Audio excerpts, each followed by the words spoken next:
Alright, so in this video I wanted to do something a little different. Um, Been a while since I've done a video. A lot of items have come out, done some thinking, and I really enjoy it, but temporarily switched to this build: dexterity, intellect, and charisma. I think they're destroying luck, and wanted to try to um, maybe make up luck a little bit with um, like potence items like Pride Lord and stuff like that in some cases. And then also run Sinister Protean, which the shield is Dexterity Inflict. So just some different ideas with this build. But I wanted to talk about um, using Void Element in particular. And so what I want to do is I'm going to start off with this armor here, the Festive Legionary Guys, something like that. For those that don't have it, or maybe there's some people that slept on it. This is an armor that came out, I think, 2 Frostveils ago. It's extremely strong. It has an ability that I think the devs should implement more often. They have abilities based on whether or not you win the roll. So you'll see here. So I lost the roll, and basically what it did was inflict this massive panic. And then if you win the roll, you get an extra hit. I think it's plus 100% for that first turn. So it's like, I guess instead of getting initiative bonus, you get different effects um, based on whether or not you win. But what I'm doing here is I got a mix of weapons. I got a couple of ranged weapons, whack to Skull Locker. Mostly use it for the panic. Feynman Rapier, it has a built-in weapon-based skill that targets monster SP. It's basically a burn that targets the SP, and then you heal equal to the damage. And then I was just doing some testing with this guy here, so don't normally run it. And then Infinita, because it can go back and forth between healing SP and MP. And then basically what I'm mostly doing is I have Essence of Carnage here healing my MP when needed, since it's damage based, and then Chaotic Lucerda Staff. Now I've implemented this spell here, the Power Word Die spell, into this build. It does Prismatic Burn and Chromatic Poison. We also have this just came out. This guy here, it's a new kind of booster. It basically, like, in a lot of ways, it's an imbue for your weapons, or it goes over to regen mode, which is pretty strong, especially if you use Bard of War. It stacks pretty quickly. You start here healing 500 and 600 hit points per turn with no other heal resistance boosts. But what I'm doing, even though I really don't need it for my my pet and guest, what I typically like to do is cast Chrono Phoenix spell, and it's overcharged, but I need fire resistance to at least be above 50. So I have what, 2 or 3 options. So I'm probably going to end up, okay, I'm not going to be able to do it this turn.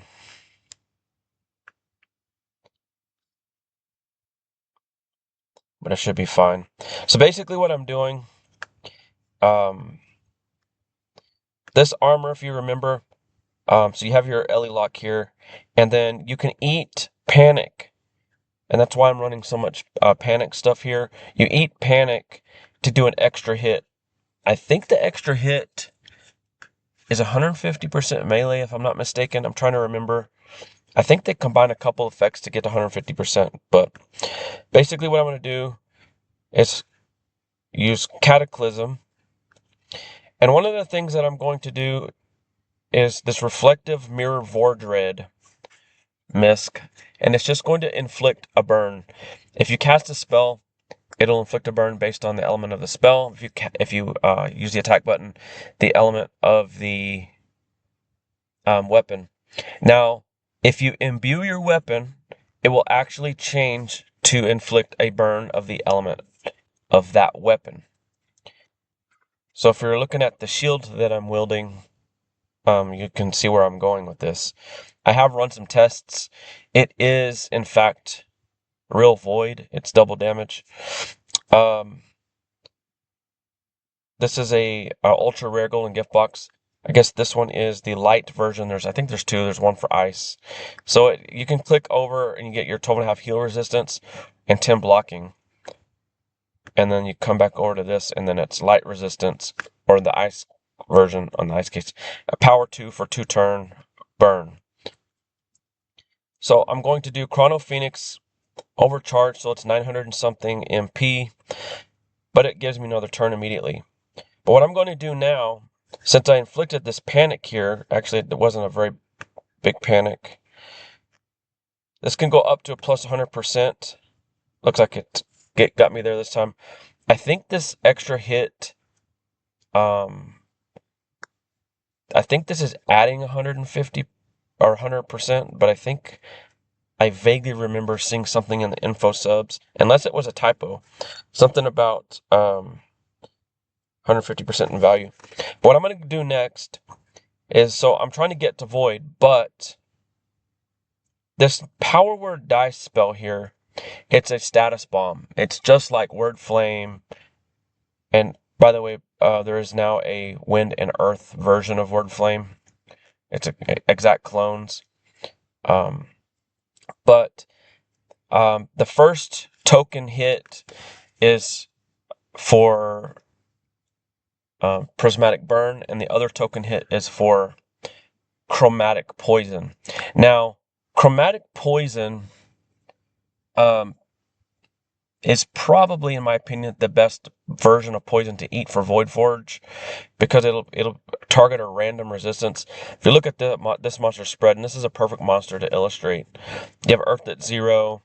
If it just decides to hit 0, it's going to be kind of a wasted turn. But you also have Light and Water at 25%. Those are bad. Ice and Darkness are bad. This monster's resistances overall are really low, but so it's not going to be very helpful. But the power word dice spell, at least for now, until people start, you're about to see something that might get this spell nerfed, to be honest with you. So I'm going to go ahead and buff this. So I'm going to actually cast this, and it's going to do the extra hit. But I want you to not only see how hard the hit will be, but the 2 token hits are void element. So this extra hit is going to be a void hit, and you're going to see a void burn inflicted. The only bad thing about the spell is it's extremely slow. In fact, for some reason, it kind of locked up there. It's not that slow normally, but this isn't the normal animation. Hit it, and then we just did 1984 void damage. And then it's going to kill itself here because it's going to be a void burn. So let's see. As you can see, it's a power 2, duration 1, void burn. And then typically what I'll do is I'll follow up. I'll grab Infinita. And then depending on where I'm at here, I think I'm alright on SP. I'll just swap this guy, since I'm running Intelligence and Dexterity. And then I can also run Rejuvenating Necklace with Essence of Carnage. This guy has 1 hit point, but this is going to be kind of pointless. It's just going to be over after this. But you can see the kind of damage that I just ran there. The amount of MP heal and SP heal is pretty insane. I'll come over to Combat Practice Trainer and you'll be able to see what I'm talking about. So let's go to this guy.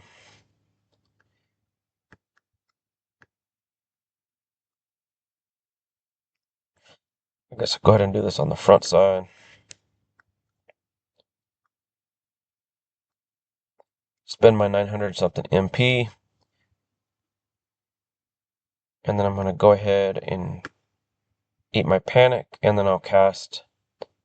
So this is going to be enough poison, I think, for, I don't know how many turns, we'll see here. So I did 1500 void damage that time. So as you can see, it's enough poison. Let's see don't see.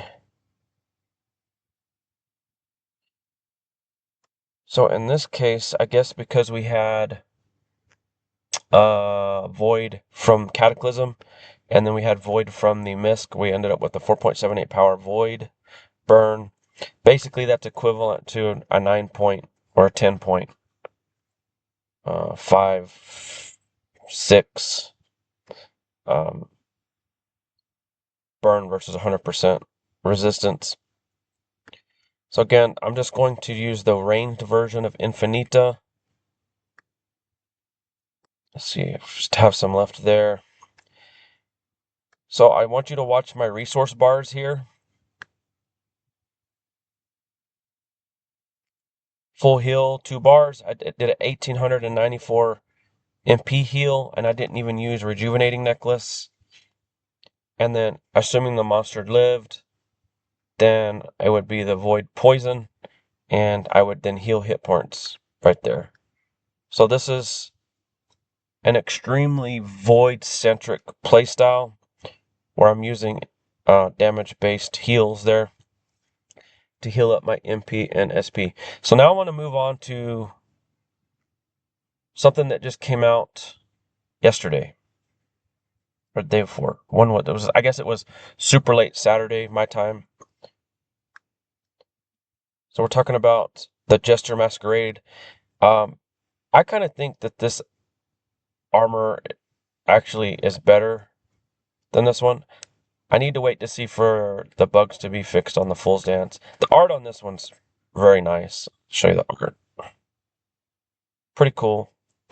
It has, the shield moves too much. It's like playing whack-a-mole to click the fucking shield, which is basically like almost as dumb as this thing. This bouncing ass. They need to stop this moving armor. It's just a little too excessive. If you need to click things, if you can't put them down low, like, don't bother. So they updated this armor, and this armor basically does elemental vulnerability. I wished that the skill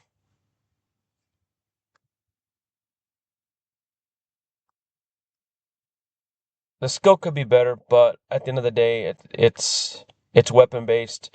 We have a full offensive armor plus initiative bonus. So, all in all, it's a good little armor. So I have darkness here.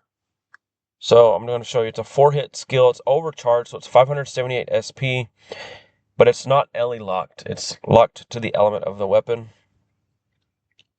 So we have, if all hits land and they inflict, I think it's 138. As you can see, it just gets better and better. Its resistances are versus light and earth. I think Fool's Dance as well. Not too bad. So LE Vuln, as you can see, is, everyone knows, is one of the better statuses in the game. Using Infinita Staff on ranged mode, it basically it starts to pay for itself. But you can also use other ideas, like they have Gron, and then they have that new light clone of Gron, which does LE Vuln. It would basically stack on top of one another. You also have, I'm just getting myself in a hole with Prime Chaos Orb trying to show this. This is perfect here. So now I'm going to show off. We have the Lily of Doom's Reckoning. I have the ranged version, and it toggles MRM. So if you were running like maybe you were running Epic Slice or some other energy spell, you could swap over to the magic one in the same slot, or just attack with it. So I just wanted to show off this idea here. So you're gonna have two different Elevons, the 138, and then you have the 142 from the actual weapon. So you're gonna basically be able to stack those and do some nice damage. As you can see, this monster has 200% energy already. So it's basically eating through some of this damage pretty quickly. So I wanted to finish up. Looks like I got a little slowdown here. I wanted to finish up. I told you that it is of the element of the weapon. The Elevon is. So I'm going to circle back to Void.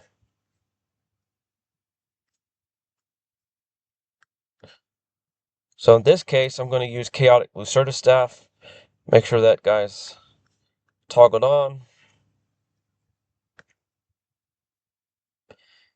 And then we're going to do Chrono Phoenix. 4 hits. Hopefully they all land. We inflicted the poison. Now I'm going to go back in with Infinita. If all 4 hits land and inflict, this is 3 turns of Void. And I'll show it to you. So now I have Void, and as you can see here, should have a Void elemental vulnerability, which, as you can see, it did 3 rounds at 138% of Void Elevon. Now, someone may see this and they're going to go fucking pout to staff and be like, oh no, we can't have this. Oh, something's going on with my internet, looks like. Come on, motherfucker. Guess we'll go here.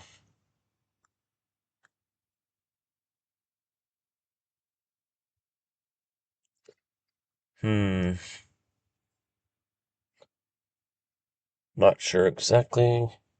Actually, it looked like my laptop disconnected.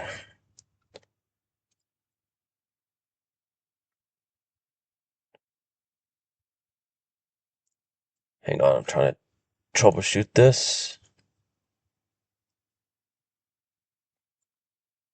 I apologize. So I wanted to try to show you that it is actually 3 turns of Void. You just cast your spell, inflict, and then you swap over, and this all works like perfect for this particular build.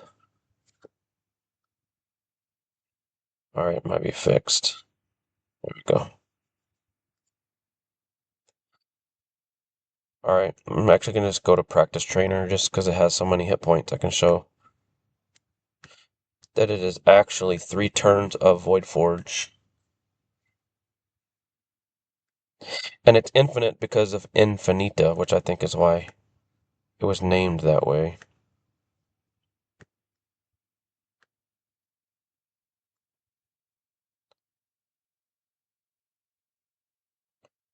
So there we go there, and then going to use Void Forge, Infinita. And Infinita takes a damage penalty to heal.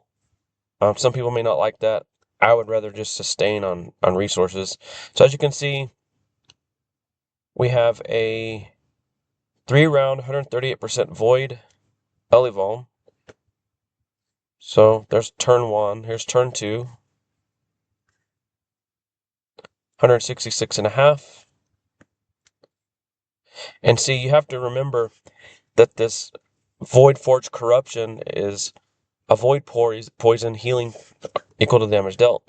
And so it's enhancing that heal. You can start healing like 2,000 damage and stuff like that pretty quickly.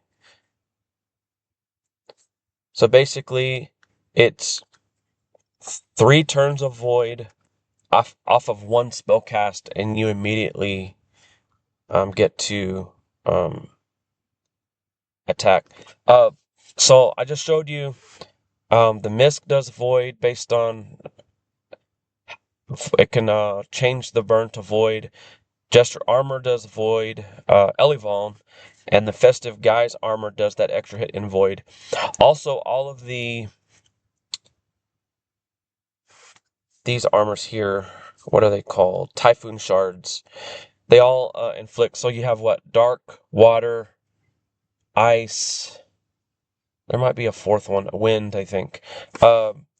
They do those element burns, but if you imbue with void, it'll change those burns to void. Also, GPS burn offensive armor. It also does a burn equal to the element of the weapon. It will do like a 10 power, 5 turn void. It also, like I said, works with void. So those are the items that actually, when you imbue with void, that they all kind of work together to do that. So just wanted to show off a couple of new items, how I use them, some of the different items that I'm using with this different build. Like I said, they're destroying the luck stat, so I might as well get out of it and try some other ideas. But that is it for this video.